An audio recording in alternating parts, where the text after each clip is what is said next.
उपभोक्ता व्यवहार का सिद्धांत चैप्टर नंबर 2 वीडियो नंबर 10 चल रहा है बेस्ट अर्थशास्त्र सीरीज का। और आज इस वीडियो में हम पढ़ेंगे मांग तथा मांग के नियम के बारे में। Means demand and law of demand क्या होता है। ठीक है ना, बने रहिएगा चैनल के साथ, पूरी वीडियो को देखिएगा, अपने दोस्तों के बीच में शेयर कीजिएगा और हाँ, सब्सक्राइब करना मत भूलिएगा। मैं हूँ नकुल सर और आप देख रहे हैं अपना पसंदीदा हिंदी मीडियम का channel the economics go and healthy. सबसे पहले हम बात करेंगे मांग के अर्थ की। मांग के अर्थ को जानने से पहले, डिमांड को जानने से पहले हमें ये समझना होगा डिमांड की उत्पत्ति कैसी होती है, कि मांग का उत्पादन कैसे होता है।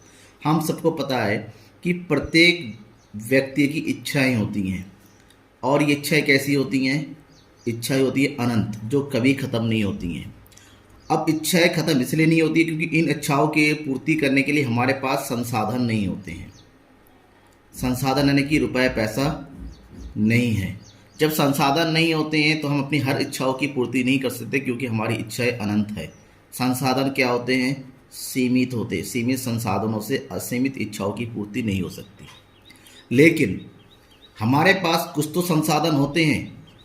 जितने भी हमारे संसाधन हैं, सीमित संसाधनों के जितने भी है, उसके द्वारा जितनी इच्छाओं की पूर्ति हो सकती है, ठीक है ना।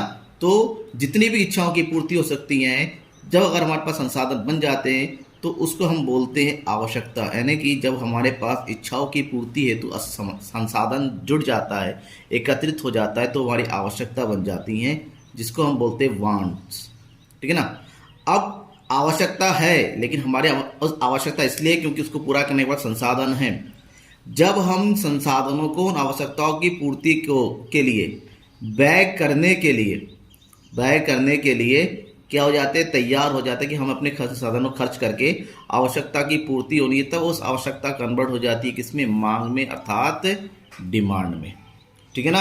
यानी कि हमें चाहिए, मान लीजिए हमारे कार चाहिए लेकिन हमारे पैसा नहीं है, तो वो इच्छाएं हैं। अब हमारे पास कार चाहिए, कार खरीदने के लिए हमारे पास पैसा भी है, तो कार हमारी आवश्यकता बन जाएगी। जिस दिन हम दुकान में गए, एजेंसी में गए, कार को हमने क्या कर लिया, खरीद रहे हैं, खरीदने के लिए तैयार हो गए, तो उस दिन उसको मांग बोलेंगे। तो ये होता है मांग। यानी कि मांग क्या है?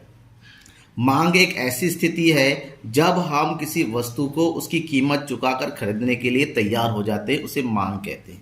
मांग की परिभाषा प्रोफेसर बेनहम के अनुसार हम बात करें तो किसी दी गई कीमत पर वस्तु मांग वह मात्रा है जो कीमत पर एक निश्चित समय में खरीदी जाती है। मतलब जो भी कीमत वस्तु की दी जाती है, उस कीमत पर अगर उसकी जितनी मात्रा खरीदने के लोग तैयार हो जाते हैं, उसे उस वस्तु की मांग कहते हैं। या हम सिंपल अर्थ में कहें कि अन्य बातें समान रहने पर। अन्य बातों का मतलब होता है अन्य बातें जिससे हमारी मांग प्रभावित होती है। यानी कि अन्य बातें जैसे हमारी उपभोक्ता की आय, इनकम कितनी है, उसका फैशन क्या है, उसकी रुचि क्या है, मौसम क्या है, मौसम के अनुसार मांग बदलता चला जाता है। अगर उन सब में कोई परिवर्तन नहीं होता है तो एक निश्चित कीमत पर एक उपभोक्ता किसी वस्तु की जितनी मात्रा खरीदने को इच्छुक या योग्य तैयार होता है, तो उसे उस वस्तु की क्या कहते हैं? मांग कहते हैं, या मांगी गई मात्रा कहा जाता है। किसी वस्तु की मांग हमेशा 5 तत्व पर निर्भर करता है। वस्तु की इच्छा, अगर हमें उस वस्तु को पाने की हमारे मन में इच्छा होनी चाहिए। उस इच्छा होने के बाद इस वस्तु खरीदने के हमारे पास पर्याप्त संसाधन होना चाहिए, और संसाधन होने के बाद व्यय करने की तत्परता होनी चाहिए। यानी कि हम व्यय करना चाहते हैं, हमारे पास पैसा है, इच्छा भी है, लेकिन पैसा खर्च करना नहीं चाहते, तब मांग नहीं बनेगा। और सबसे इम्पोर्टेंट, वस्तु की एक निश्चित कीमत होनी चाहिए। जब तक कीमत नहीं होगी हम उसकी मांग नहीं कर सकते। वस्तु की मांग के लिए कीमत का चुकाना अनिवार्य है। और नेक्स्ट, मांग हमेशा निश्चित समय अवधि की बात करते हैं। एक निश्चित समय अवधि में किसी वस्तु की निश्चित कीमत चुकाकर आप किसी वस्तु को खरीदते हैं, तो उसे उस वस्तु की मांग कहा जाएगा। अब हम बात करेंगे मांग तालिका की।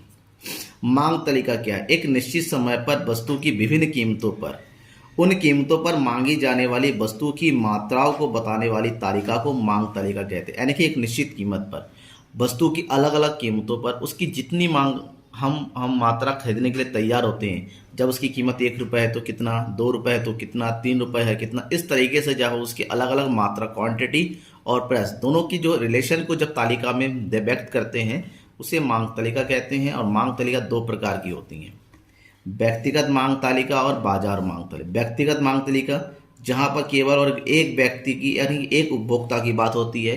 बाजार मांग तालिका के अंतर्गत बाजार में उपलब्ध सभी उपभोक्ताओं के कुल मांग की जाती है। ठीक है ना। अब दोनों को अलग अलग पढ़ते हैं, समझते हैं।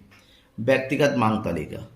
व्यक्तिगत मांग तालिका किसी व्यक्ति विशेष द्वारा विभिन्न कीमतों पर मांगी जाने वाली मात्राओं को प्रदर्शित करती है। यानी कि यहाँ पर एक व्यक्ति विशेष की बात होती है, एक इंडिविजुअल व्यक्तियों की बात होती है। यानी कि एक व्यक्ति प्रति इकाई कीमत है, उसकी जितनी मात्रा को मांगेगा, इस तालिका को हम व्यक्तिगत मांग तालिका, क्योंकि यहाँ पर केवल और केवल एक उपभोक्ता की मांग को शो किया जा रहा है।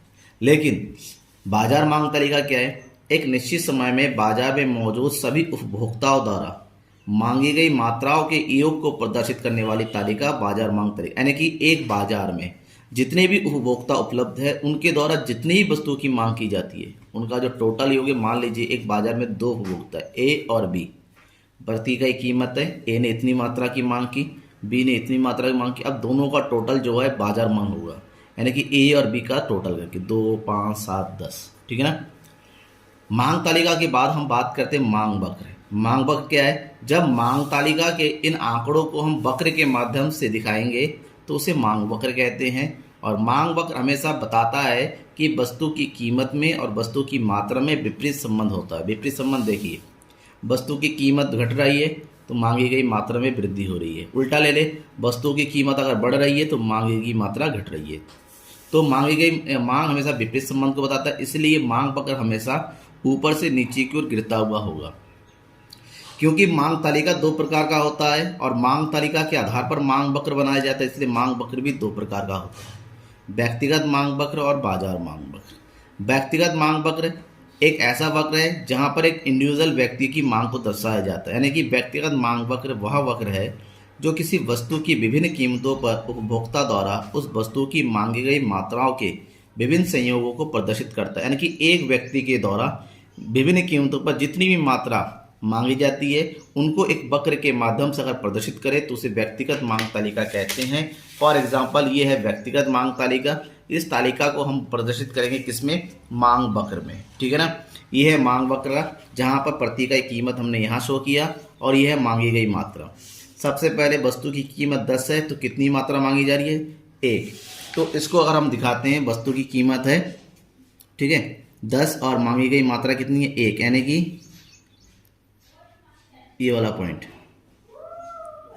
ठीक है। तो पहला पॉइंट क्या बन गया? जब कीमत है 10 तो मांगी जा रही है वस्तु की 1 मात्रा, 1 यूनिट।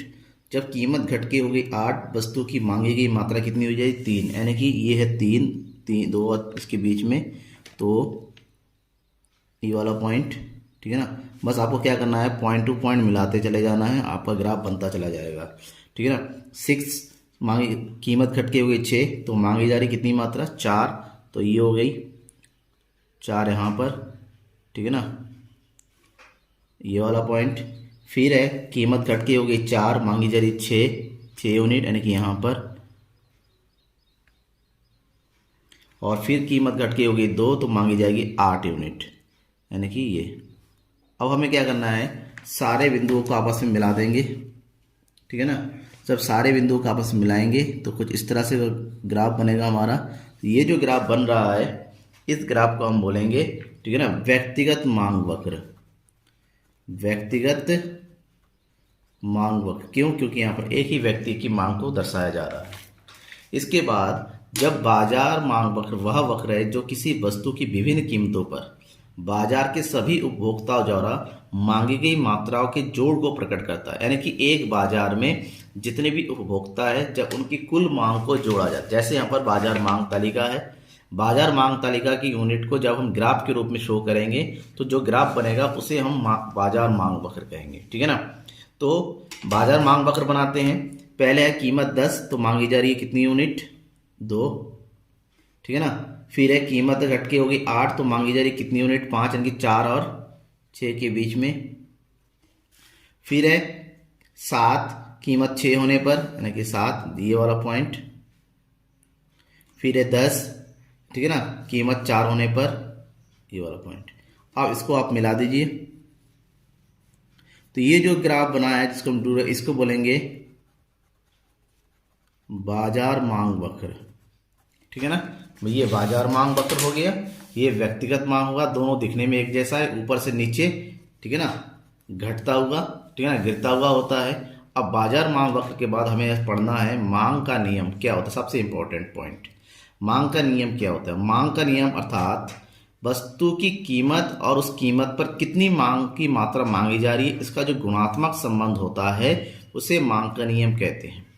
इस नियम के अनुसार यह बात होती है कि वस्तु की कीमत में और उसकी मांग की मात्रा में हमेशा कैसा संबंध होता है?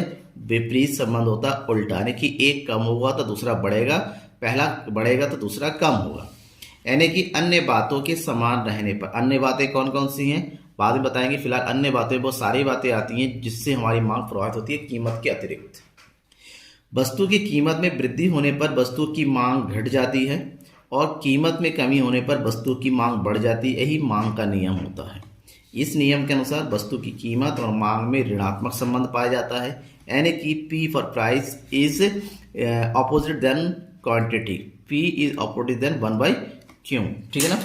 अब मांग की जो नियम होता है ये गुणात्मक कथन होता है, यहाँ पर केवल गुण की बात होती है। ये बताता है कि एक के बढ़ने से दूसरा घटता है, कितना घटता है कितना बढ़ता है ये मांग का नियम नहीं बताता है। मांग के नियम की कुछ मान्यता है जो हमने पढ़ा था अभी कि अन्य बातें समान रहने पर। वो कौन कौन सी बातें हैं जो समान होनी चाहिए? सबसे पहले उपभोक्ता की आय में कोई परिवर्तन नहीं होना चाहिए। उपभोक्ता की रुचि, स्वभाव, पसंद आदि में भी कोई परिवर्तन नहीं होना चाहिए। क्यों? उपभोक्ता की रुचि बदल गई तो उसकी मांग बदल जाएगी, स्वभाव बदल गया तो भी मांग बदल जाएगी, पसंद बदल गई तब भी मांग बदल जाएगी। यानी कि ये सब चीज़ें नहीं बदलनी चाहिए, स्थिर होनी चाहिए। संबंधित वस्तुओं की कीमतों में कोई परिवर्तन नहीं होना चाहिए। संबंधित वस्तुएं मतलब ऐसी वस्तुएं जिस वस्तु की मांग करते हैं वो प्रभावित होती है। संबंधित वस्तुएं दो प्रकार की होती हैं, एक होती है स्थानापन्न वस्तुएं और दूसरी होती है प्रतिस्थापन वस्तुएं। क्या क्या होती हैं ये तो इसको बाद में ये पूरक वस्तुएं। नेक्स्ट है वस्तु की भविष्य में वस्तु की कीमत में कोई परिवर्तन होने की संभावना नहीं। अगर हमें पता चले जो वस्तु, जैसे हम सीमेंट खरीदते हैं, अगर पता चला कि भविष्य में सीमेंट की कीमत जो है कम होने वाली है तो वर्तमान में सीमेंट की मांग जो है क्या हो जाएगी? घट जाएगी। वहीं पर अगर पता चले भविष्य में जाएगी कीमतें बढ़ जाएंगी तो वर्तमान में वस्तु की मांग भी क्या हो जाएगी? बढ़ जाएगी। तो ये सारी मान्यताएं हैं, इन वस्तु के स्थिर रहने पर ही मांग का नियम लागू होता है। धन्यवाद।